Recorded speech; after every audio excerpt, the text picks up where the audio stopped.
John stole my word for this event, and that word is an honor. It's an honor for us to be here today to present this book. It's an honor to be here sitting next to Istvan Rev, who not only was part of the concept of this series, of the whole idea of filling in the blank spots with the actual primary sources, but who personifies a new definition of archives, which we found in an obscure American researcher who set up the first historical society in the United States in the late 1700s. And this could be a motto for this building as well, but it's sort of our motto.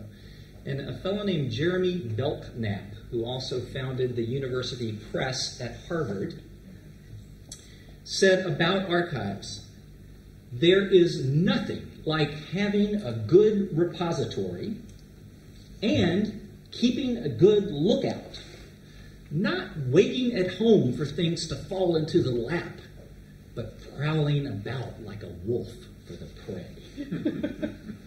This is not the ordinary concept of the archive, and I am proud more than I can say to share this idea of what archives can mean and can do with the Open Society archives. And I was honored beyond belief for Istvan to say that we were in any way a model for this extraordinary program and this amazing building. Thank you very much. It's an honor to be here, to be part of what CEU Press has done. These are revelatory books. These are books full of documents that historians only dreamed of just 20 years ago today. And yet now, here you are sitting on the inside of the Soviet Politburo meeting, sitting in the room with Helmut Kohl and Mikhail Gorbachev talking about how much money will it take from the Germans for the Soviets to agree to German unification, to take one example. This is an extraordinary series that fits so well with the CEU Press's original mandate to fill in the blank spots and bring us back our own history. And it's a very rich history. I always liked Timothy Garton Ash's phrase about Central and Eastern Europe, that the great thing about Central and Eastern Europe was that as a region, it produced far more history than it could consume all by itself, and thus we have become the consumers. It's a real honor to be here with John Shattuck, who was, for our archive, a founding father, an original vision from decades of fights against natural bureaucratic secrecy, iron laws of bureaucratic secrecy, some of the toughest fights in national security bureaucracies and cases against the CIA, some of the toughest legal battles of American history. John Shattuck waged those fights. So to have him come today is almost like a completion of a circle, because his trajectory is one that this little organization has followed in his footsteps. When he already was a human rights evidence person and a freedom of information advocate, he then went on to become a human rights advocate inside government and ambassador to Prague. We followed, and we had a book event like this one 12 years ago in Prague, where John came as the ambassador from the United States, and we're publishing all these secret documents, and he introduced this event. So we have a wonderful circle. We gained our inspiration from fights that John waged, and to have him here today introducing us makes us really full. May I interrupt you? We have the honor to have the Czech ambassador in Budapest with us here. Tremendous. And then we also have our colleagues, because I should just say the origins of this book, when you have a success, I think it was John F. Kennedy who said, when you have a success, there are many parents of such a success. When you have a failure, it's an orphan, right? This is a huge success, and some of its parents are here in the room. Some of the voices that are in this book, Csaba Békés is in this book, in that dialogue, asking questions of the superpowers. What were you doing in 1989? That's where this book came from. We started by looking at the transformative events of the era of the communists, of the Stalinist system, like 1956, like 1968, like Poland Solidarity. And at the end of each one of those, when we had documented all the interactions we could find, where we had published in Hungarian alone, how many volumes of those documents have been published? In Czech, there's 7 volumes just of what then became our 1 volume of Prague Spring. At the end of each one of those amazing events, like here at the Academy of Sciences in 1996 on the 40th anniversary, at the end, the questions were, well, what happened in 1989? When are you going to take that on? And it was that inspiration from partners who had looked at the uprising in Berlin 1953, or Socialism with a Human Face, or the counter-revolution, popular uprising, nationalist revolution of 1956, or the rise and repression of solidarity. It was their inspiration and really their questions that said to us, okay, go use that Freedom of Information Act. Get out what the CIA said to itself. Get out what the White House said. Get out the internal analyses. We did one Freedom of Information case that just got every cable that was labeled with political on its title between the U.S. Embassy in Prague and Washington for the 3 months of the Velvet Revolution. And it was the first volume of the Havel Library, published in Czech and in English. This is what you can do with this powerful tool, this Freedom of Information Act. And it's what you can do with partners who can tell you what are the right questions to ask. So I'm very proud to be here with this collection. This is really, in a way, the tip of the iceberg. There were only 122 documents in this book, and it's only 730 pages long. So even though, as John tried to read it last night and it fell on his chest and almost crushed his rib cage, the CEU press very rationally said there are limits on what you can publish. This is it, guys. You've got to cut it. This is the tip of the iceberg. And in part, I want to just answer a question that my dear friend and colleague Ivan Sekeli asked me today. He said, you have to answer the question, why a book? Why not the web? Why? Well, our answer is yes, all of the above. Just the electronic books that Svetlana and I have edited, we have 20 electronic books the size of this on the web. We have just posted the entire year of Chernyaev's diary, 90 single-space pages just covering 1990 on the web. We've just published tens of thousands of original Russian language documents in a new site that Svetlana has edited. We've published almost 1 million pages of the declassified American documents online, digital. So the point of this is monumentality and permanence. And there's another reason. Someone once asked Bill Gates, founder of Microsoft, so you really are bringing in the end of the book, right? This is Gutenberg, that's old, passé. Now it's all web and all. He said, no, if it's longer than 4 screens, I print it out and take it with me to read.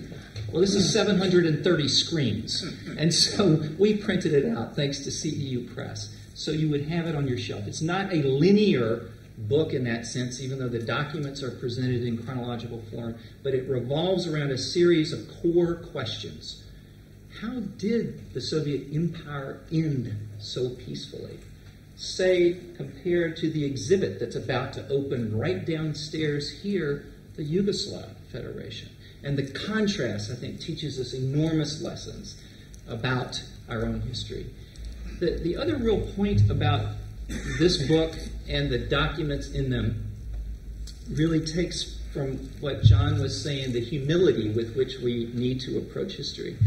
And I'll just give you 4 examples of revelations that are in this book, documentary revelations. And let me start with an example, then I'll come back to make the point. On the day the Berlin Wall fell, November 9th, 1989, today we look back at this day, and what we hear in our heads is Beethoven's Ode to Joy, playing in the air over Brandenburg Gate. We have a feeling of, oh, can't we be that exuberant again? There's that sense, joy of the refugee, the East Germans, the East Berliners coming across, just exhilaration and joy and happiness.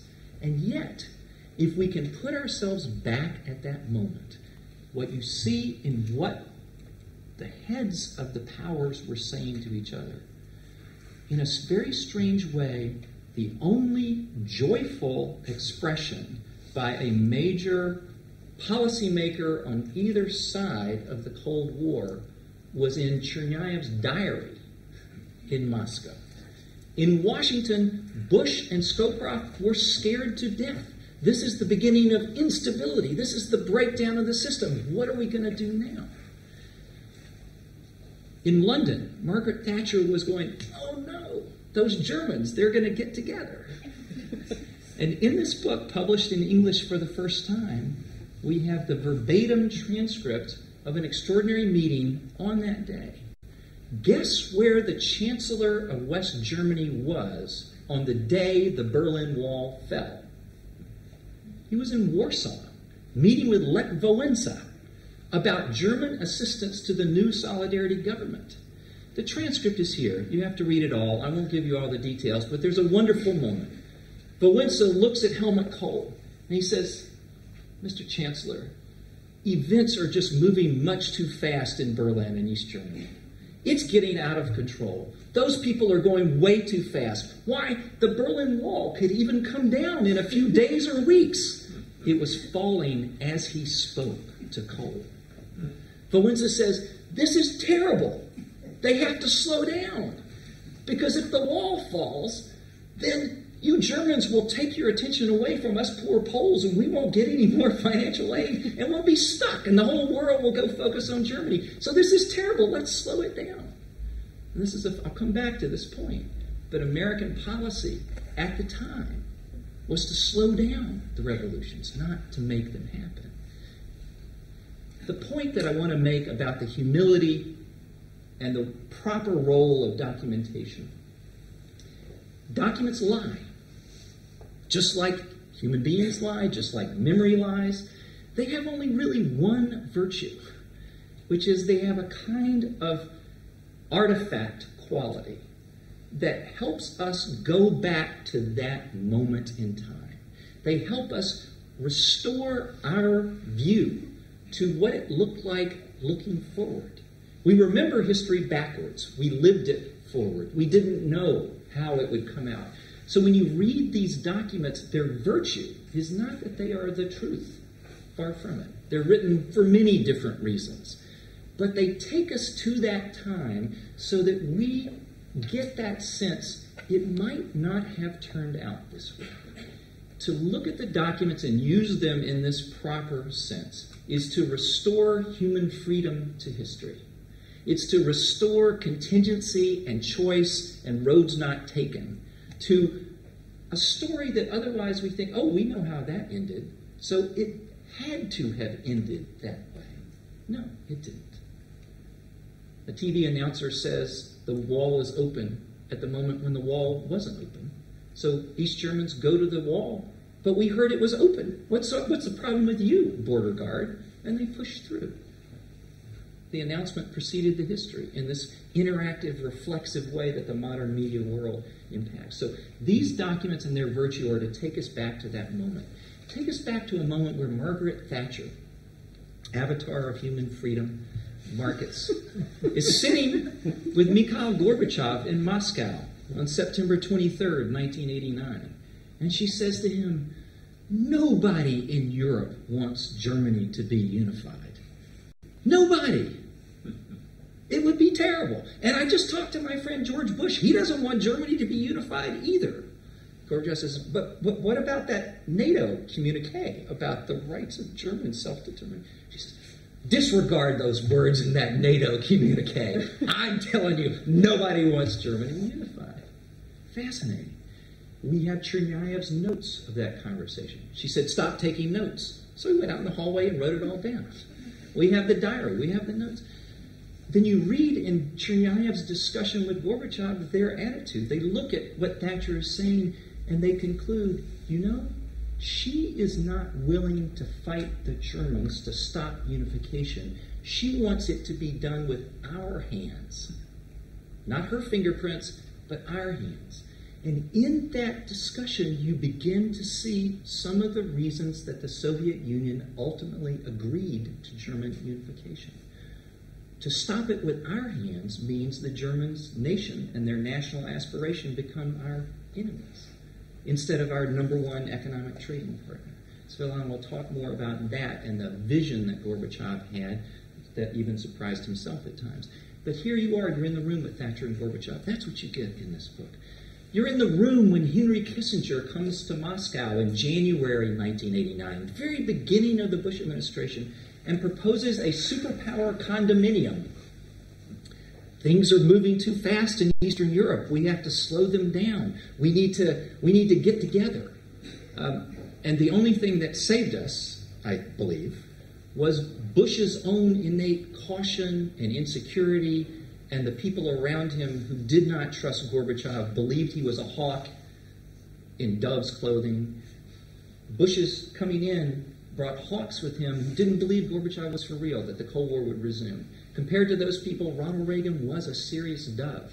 He said, you can do business with this guy. Let's abolish nuclear weapons. And that had a big impact. But here's Kissinger's actual words where he's talking with Yakovlev, talking with Gorbachev. And what you see is an interest by both the Americans and the Soviets and a fear of what the East and Central Europeans might do unless Big Brother, two big brothers, stepped in. Look for yourself. It's chilling in its way, and it's a good thing it didn't happen. And that it didn't happen by inadvertence and insecurity, largely, I think, on the American side, because it would have been a terrible road to go down. Great moments in the missed opportunities, revelations in this book. Summer, July 20th, 1989. The American ambassador goes in to see essentially the number two person in the Politburo, the person closest to Gorbachev, Yakovlev, the great theoretician of glasnost perestroika. And Matlock goes in and says, as an opener, we haven't seen each other for months. There's been a pause between the superpowers. There's been a vacuum between the superpowers. Into that vacuum, the Poles rushed and had elections. Into that vacuum, Hungarians rushed and reburied Nolch. Into that vacuum, the Czechs began having glimmers, even though Havel's in prison. It turned much of that vacuum. There was a vacuum between the superpowers, which I think helped make possible the revolutions in the sense that the superpowers weren't engaged. But Matlock goes in to see Yakovlev. Yakovlev says, you know, we have a real opportunity. We started it with Reagan. We could abolish nuclear weapons. So, come on, it's July. You've been in office now all this time. Matlock said, no, abolish nuclear weapons, that was that other guy, Reagan. He was for abolishing nuclear weapons. This guy? No. Bush? No. Maybe you can cut him a little bit, but no, can't get rid of him.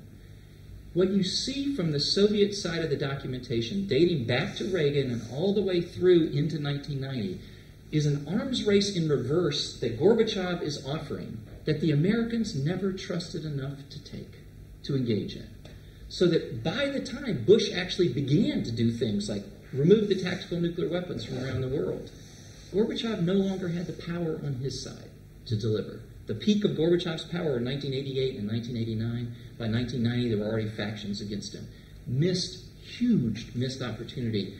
If they had proceeded in the way that they had started at Reykjavik, Obama would not have had to make that speech in Prague about how now we've got to get the numbers of nuclear weapons down under 1,000. We would already be way past that today. So the legacies of these missed opportunities that these documents take you back to and see the different choices that could have happened.